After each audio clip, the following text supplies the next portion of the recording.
अस्सलामुअलैकुम students, welcome back to my channel smart Taleem. आज हम हाजिर हैं एक नए चैप्टर के साथ, नए लेक्चर के साथ। चैप्टर 3 है द सेल जो है नया चैप्टर है आपका। इसको हम स्टार्ट करने लगे हैं, लेकिन इसको स्टार्ट करने से पहले मैं आपको एक इसका डिटेल्ड जो है इंट्रोडक्शन लेक्चर दूंगी, जिसके अंदर आपको बहुत सारी चीज़ें सीखने को मिलेंगी जो किताब से, बुक से भी रिलेटेड है, लेकिन कुछ जो है आपकी बुक से रिलेट नहीं करता, बट वो सारा जो है आपके कॉन्सेप्ट को क्लियर करने के लिए लाजमी है इस लेक्चर को सुनना। ये लेक्चर बहुत ही इंपॉर्टेंट है, इसको इंतहाई गौर के साथ सुनिएगा और इस वीडियो को सेव कर लीजिएगा, क्योंकि इसके अंदर बहुत ही इंपॉर्टेंट MCQs पॉइंट हैं, शॉर्ट क्वेश्चंस हैं और बहुत कुछ है जो आप इसे पढ़ेंगे, सीखेंगे और नेक्स्ट जो है आपको इस चैप्टर की समझ आएगी। तो इसका जो है लेक्चर 1 हम स्टार्ट करने लगे हैं। सबसे पहले इसकी डेफिनेशन है microscopic structure that are foundation of life, या फिर फंक्शनल यूनिट ऑफ लाइफ। यानी कि सेल जो है हमारी बॉडी का क्या है, functional basic unit of life का है। बिल्डिंग ब्लॉक्स हैं ये हमारे सेल के, बिल्कुल ऐसे जैसे कि ब्रिक्स, मतलब एक घर बनाते हैं उसके लिए जैसे ईंटें अहम है, बिल्कुल इसी तरह हमारी लाइफ का बिल्डिंग ब्लॉक्स क्या है, सेल है। हर लिविंग ऑर्गेनिज्म क्या बना होता है, सेल के साथ मिलके बना हुआ होता है। तो इसको प्रॉपर इसका इंट्रोडक्शन जो है शुरू करते हैं। Fundamental and structural unit of living organism, fundamental है, स्ट्रक्चरल भी है, फंडामेंटल भी है। Every living thing made up of cells, हर लिविंग थिंग जो है सेल के साथ बनी हुई है। Many cells unite and organism is made, बहुत सारे सेल्स हैं, छोटे छोटे सेल्स हैं, वो आपस में, एक सेल है, 2 है, 3 है, वो आपस में मिलते जुलते हैं, वो जो है आगे जाके एक ऑर्गेनिज्म बनाते हैं। कैसे बनाते हैं, सेल्स हैं वो मिलते हैं, वो टिश्यूज़ बनाते हैं, टिश्यूज़ हैं वो मिलते हैं, वो ऑर्गन बनाते हैं, ऑर्गन्स हैं वो आपस में मिलते हैं, वो पूरा ऑर्गेनिज्म बनाते हैं। तो बेसिक यूनिट क्या बना, सेल बना। ऑर्गेनिज्म तक जाने तक पीछे बेसिक यूनिट क्या है, सेल है। अच्छा, सम ऑर्गेनिज्म वो कहते हैं made up of single cell, उनको जो सिंगल सेल से बने उन्हें कहते हैं यूनिसेलुलर। यूनी मतलब वन, सेलुलर मतलब सेल, जैसे कि बैक्टीरिया का सेल, ये सिंगल सेल से बना हुआ है। Many cells, multi cellular organism, many cells the organism which are made up of many cells, मतलब सिंगल सेल से नहीं बने होते, बहुत सारे सेल से बने होते हैं, उनको जो है मल्टी सेलुलर ऑर्गेनिज्म कहते हैं, लाइक ह्यूमन्स। ये जो है फिगर आप आगे देख रहे हैं, इस फिगर के अंदर जो है बता रहे हैं आपको कि जो सिंगल बैक्टीरिया का सेल दिखा रहे हैं ये सिंगल सेल है, और ये जो मल्टी सेलुलर सेल है इसके अंदर काफ़ी सारे सेल्स, काफ़ी सारे वो सेल्स जो है मिल के पूरा ऑर्गेनिज्म बनाते हैं। अच्छा, शेप्स की तरफ आते हैं स्टूडेंट्स। तो शेप्स जो है सेल की वो वेरियस होती हैं, ये सर्कुलर फॉर्म में भी है, राउंड भी है, स्फेरिकल भी है, इलोंगेटेड भी है।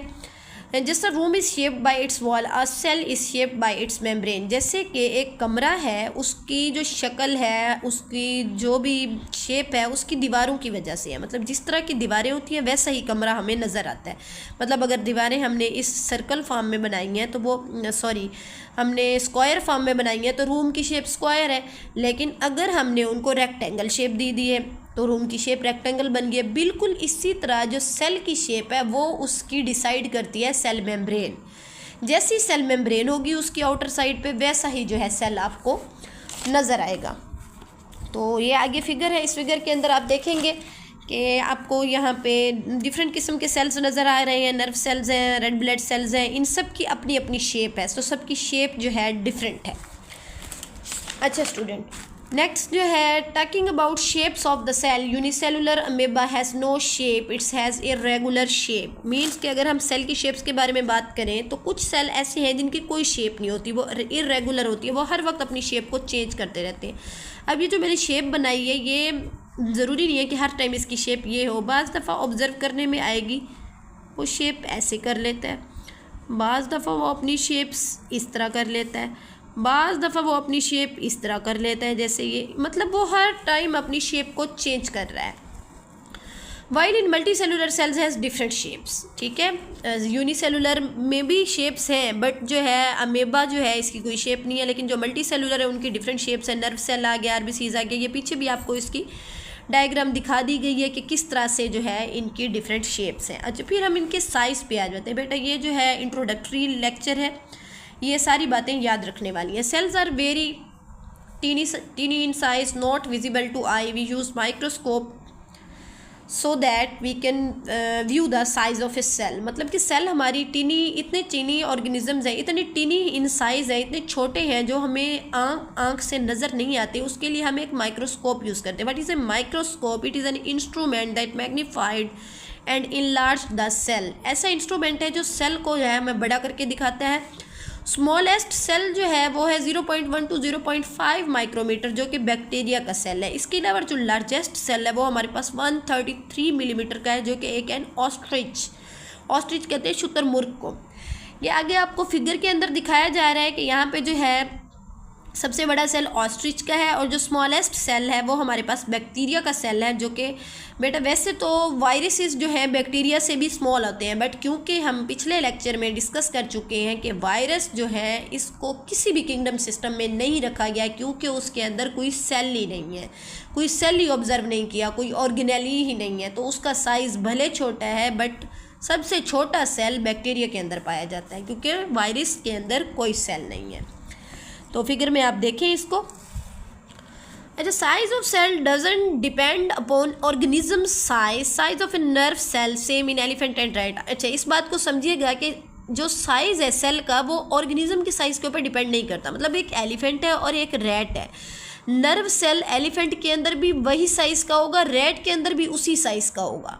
नर्व सेल का साइज़ है, मतलब सेल का साइज़ उसके फंक्शन पे डिपेंड करता है, वो ऑर्गेनिज्म के साइज़ पे। मतलब इंसान है, जानवर है, जो भी है, सब के अंदर नर्व सेल का साइज़ सेम है। बट आगे एक बात समझिएगा, number of a cell it depend upon the size of organism. बात को समझिए कि साइज़ जो है सेल का वो डिपेंड नहीं कर रहा ऑर्गेनिज्म के। मतलब कि चूहा है या एलिफेंट है, दोनों के अंदर नर्व सेल का साइज़ सेम है, but number of cell vary कर रहा है। एलिफेंट के अंदर जो है बहुत सारे सेल्स होंगे, जबकि रैट के अंदर सेल्स क्या होंगे, थोड़े से होंगे। मतलब जो नंबर ऑफ सेल है वो ऑर्गेनिज्म के साइज़ पे डिपेंड करता है, but size of cell doesn't depend on the organism size. Okay, next है रीजनरेशन। ये जो है मतलब एक नॉर्मल सी बात है कि cell has capacity to regenerate. मतलब कि आपको कोई चोट लग गई है तो आपके अंदर हीलिंग प्रोसेस है जो अल्लाह ताला ने रखा है कि आपकी जिल्द पे कोई चोट आ गई है, आपको कहीं भी कोई चोट लगी है, कोई ज़ख़म है, कोई ब्लीड कर रहा है, तो वो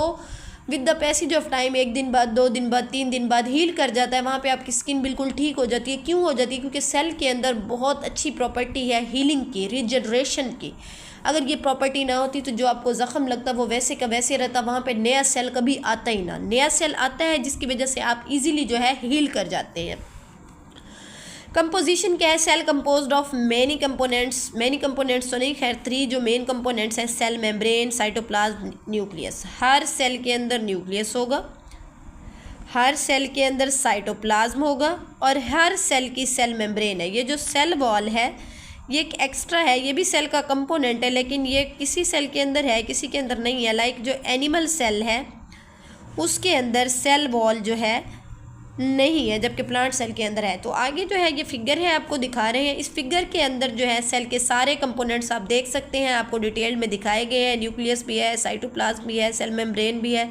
साइटोप्लाज्म के अंदर डिफरेंट उसके ऑर्गेनेलीज भी हैं, लेकिन मेन जो कंपोनेंट है वो ये 3 हैं। आई होप सो कि आपको जो है आज का इंट्रोडक्टरी जो लेक्चर था वो अच्छे से समझ होगा। सॉरी, एक चीज़ मैंने मिस की कि डिस्कवरी मैंने आपको नहीं बताई कि सेल की डिस्कवरी जो है सबसे पहले रॉबर्ट हुक ने की थी 1665 के अंदर। उसने क्या किया था कि एक सिंपल माइक्रोस्कोप के अंदर एग्जामिन किया था कॉर्क को। कॉर्क बेटा कहते हैं जो है एक ट्री, जो दरख्त है उसका सूखा सी मतलब एक लकड़ी थी, ओक ट्री जो है जिसको शाहबलूत भी कहते हैं, उसके दरख्त की लकड़ी को उसने ऑब्जर्व किया था माइक्रोस्कोप के अंदर। तो उसने देखा था कि उसको इस तरह टिनी बॉक्सेस नज़र आए थे, छोटे छोटे, बिल्कुल ऐसे जैसे शहद का छत्ता होता है, similar to honey bee comb, जैसे शहद का छत्ता होता है, बिल्कुल इस तरह उससे जो है माइक्रोस्कोप के नीचे वो कॉर्क नज़र आया। तो उसने उनको सेल का नाम दे दिया, लेकिन वो क्या थे? डेड सेल थे। ठीक है, और इसी दौरान उसने सेल वॉल भी डिस्कवर कर ली। तो एवी लिवियोनी हुक था जिसने जो है लिविंग सेल डिस्कवर किया था बैक्टीरिया सेल के अंदर। रॉबर्ट हुक ने बेटा सबसे पहले सेल डिस्कवर किया, बट वो डेड सेल था। जो एवी लियोन हुक था उसने लिविंग सेल को डिस्कवर किया। उसके बाद the scientific study of cell is known as cytology. Scientific जो स्टडी है सेल की उसको हम साइटोलॉजी कहते हैं। सेल जो है हमारे पास यूनिसेलुलर भी है, मल्टी सेलुलर भी है। इसके अलावा सेल की जो टाइप्स हैं वो हैं 2 हमारे पास। ये कुछ बातें मैं भूल गई थी जो मैं आपको दोबारा बता रही हूँ। एक होता है प्रोकैरियोटिक, एक होता है यूकैरियोटिक। प्रोकैरियोटिक वो होता है जिसके अंदर जो न्यूक्लियस है वो नहीं होता या वाज़े नहीं होता। यूकैरियोटिक वो होता है जिसके अंदर जो न्यूक्लियस है वो विजिबल होता है या वाज़े फॉर्म में होता है। यूकैरियोटिक सेल जो है डोमेन यूकेरिया के सारे ऑर्गेनिज्म जो है यूकैरियोटिक सेल में आते हैं। प्रोकैरियोटिक सेल में आर्किया और बैक्टीरिया डोमेन के ऑर्गेनिज्म आते हैं। ओके स्टूडेंट्स, यहाँ तक जो है सेल का आपके पास इंट्रोडक्शन था। इंशाल्लाह कल से जो है हम इसको प्रॉपर स्टार्ट करेंगे, इसकी स्ट्रक्चर पढ़ेंगे, कंपोजिशन पढ़ेंगे, न्यूक्लियस, इसके सारे ऑर्गेनेलिस को डिटेल के साथ पढ़ेंगे, स्टडी करेंगे। ये पहला लेक्चर बहुत ही इंपॉर्टेंट है, बहुत ही MCQs पॉइंट ऑफ व्यू से और शॉर्ट क्वेश्चन के हिसाब से ये बहुत इंपॉर्टेंट है। इसको लाजमी देखें। कोई भी मसला है कमेंट सेक्शन में आप इससे रिलेटेड क्वेश्चन पूछ सकते हैं। मज़ीद वीडियोस देखने के लिए चैनल को लाइक करें, सब्सक्राइब करें, शेयर करें और बेल आइकन को प्रेस करें ताकि आने वाली हर न्यू वीडियो का नोटिफिकेशन जो है जो आपको पहले से मिल जाए और आप जो है अपना अगला लेक्चर यहाँ से इजीली देख सकें और इसको समझ सकें। Okay students, stay connected. Thank you and अल्लाह हाफिज़।